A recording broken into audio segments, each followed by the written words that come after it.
కోపం ఒక మానసిక లోపం అని అంటారు. కోపం వచ్చినప్పుడు మనిషి తన నిగ్రహాన్ని కోల్పోతాడు. కోపంలో ఉన్నప్పుడు మనిషి ఎదుటివారిని తన నోటితో రకరకాల మాటలు చెబుతూ ఉంటాడు.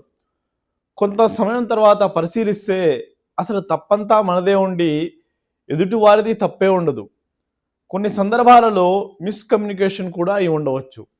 అదేవిధంగా కోపంలో ఉన్నప్పుడు తీసుకునే నిర్ణయాలు కూడా సరైనవిగా ఉండవు. ఆ నిర్ణయాల వల్ల నష్టం కూడా వాటిల్లుతుంది.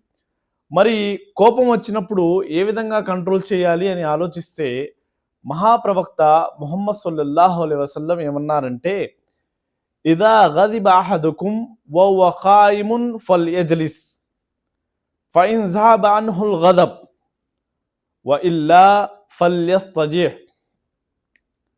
నిలబడి ఉండగా కోపం వస్తే తక్షణం కూర్చోవాలి. ఆ విధంగా కోపం పోతే సరే సరి. లేకపోతే వెంటనే పడుకోవాలి అని. అయితే మిత్రులారా, మనకు కోపం వచ్చినప్పుడు సాధ్యమైనంత వరకు నిగ్రహంగా ఉండే ప్రయత్నం చేయాలి. కోపాన్ని కంట్రోల్ చేసుకునే ప్రయత్నం చేయాలి. ఆ తర్వాత నిజానిజాలు తెలుసుకొని సరైన నిర్ణయాలు తీసుకోవాలి.